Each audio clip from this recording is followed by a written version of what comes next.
The Authors Forum exists to inspire success.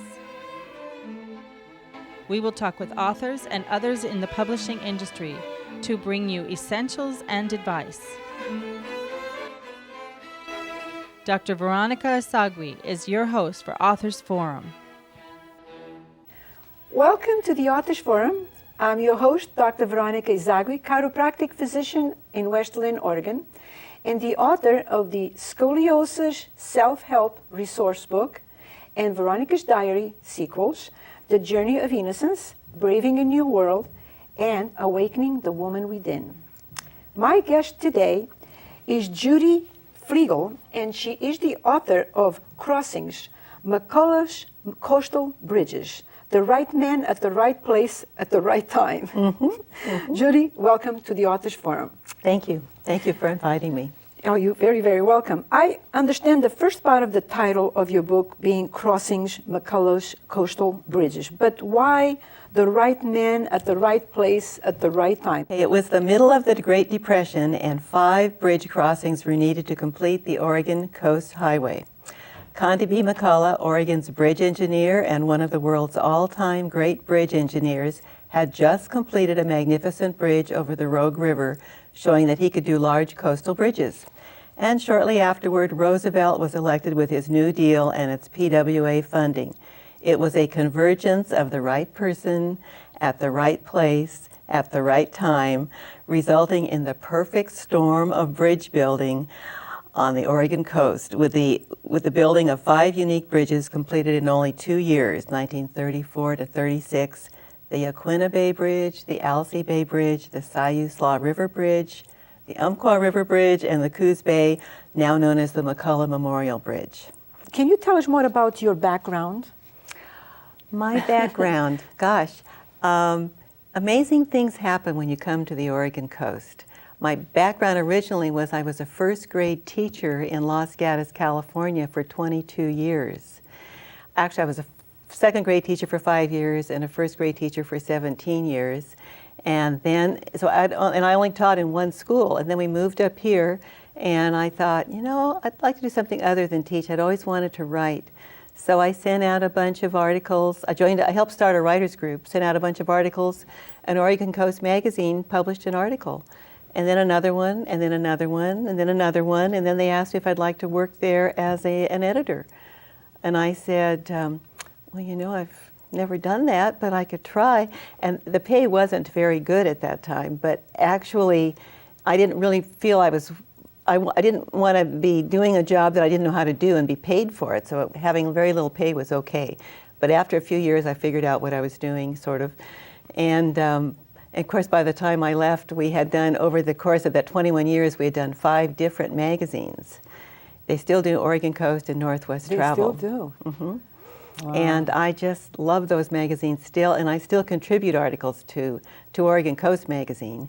But I left it in 2009 to write this book. How long did it take you to write Crossings? Well, there's 2 names on the book. There's my name and Richard Knox Smith. And in 2006, Richard Knox Smith spent a year putting together research for a discussion group that he belonged to. He wanted to talk about the Siuslaw River Bridge, which is on the cover. And then he learned about the background of the highway and McCullough and the other bridges, and his topic kind of grew, and then he did a bunch of presentations, and he had a lot of material, and he asked me if, after about a year of doing presentations and so on, he asked me if I would take his material and put it into a book form. And I was working. I was an editor and writer at a magazine, which can be a real hectic job every time there's a deadline. And so I kind of put him off for a couple of years, and finally I said, okay, I'll do it. And then after I retired, I finally got started, and I worked every day for a year on this book. So it took a year of his life, it took a year of my life, and so both names are on it, and we are very pleased with how it turned out. Good team, very good team, the 2 of you together. It turned out to be that way. Yes. Yeah, it's a beautiful book. What draws you specifically to the McCulloughs? Say that name for me. McCullough. McCullough's. McCullough. McCullough's Coastal Bridges. Well, I've always been fascinated by them. They're all unique. They're all special, and there's such a collection of, as you go down the coast, it's one bridge after another. That's just an amazingly beautiful bridge. It isn't just, there are lots of small bridges on the coast also, but there are such a collection of beautiful bridges. I've been drawn to the Oregon coast since I was a little girl, and the bridges have always fascinated me. And I'm not the only one. This summer, one Monday evening, I got a phone call, and the person said, "Is this Judy Fleagle, the author of Crossings?" And I thought, sure, it was a family member or a college roommate or somebody just giving me a bad time. And I said, yes. and it was serious. The person said, we're out here from South Carolina, and we were coming down the coast. We came in the coast of Highway 18, and we crossed the Conde Bay Bridge and all the various bridges, and they got to Florence. And they were fascinated by the bridges they had crossed, went to the library, checked out a book. It happened to be my book. And then they noticed that, they looked at the last page and saw that the author lived in Florence. So they looked in the phone book, called me up, Wow. and they asked me if they could take me to lunch the next day. And of course, we talked bridges, and I sold them a book and got a free lunch. So, and they were just thrilled that they could talk to the author of the book who knew more about the bridges than they did, and they were just What fascinated with them. inventive people. I mean, I would never think of that. That's just absolutely wonderful. Isn't that amazing? They drive in, okay, there's an author in this town. Let's call him or her. Yeah, And and connect them. they went to the library and checked out a book, and my book had been there. But if they had done that a year before, this book would not have been there. Yeah, so it is important for authors out there that are looking at this program to put your books in the library. Oh, yes. So this is a guide for anyone that travels down the coast of Oregon. They should have this book. Yes. It tells them about the bridges. It gives the history behind them. It has lots of the old-timer stories that go along with building the bridges, since the bridges have been built, all the way from people falling off and surviving to teenagers. On this particular bridge, there are arches, and teenagers, as a rite of passage, like to climb over those arches. And some of the stories are just amazing. Do you have a particular story in that book that you could tell us or read from it? I have two. I have one I'll tell and one little very short one I'll read. Could you share that with us? That would be wonderful. Okay, there was a fellow named Ed Tatum that fell off of the Siuslaw River Bridge. Now, he did not fall off of the top of the arch, but he fell off of the road deck across there. And he hit the water, realized he was okay, swam to the nearest side where he caught the ferry, took the ferry across the river, went home, changed his clothes, and went back to work. Because as he told Dick Smith when he was telling him this story 50 years later, he said, after all, it was the Depression. I did not want to lose my job.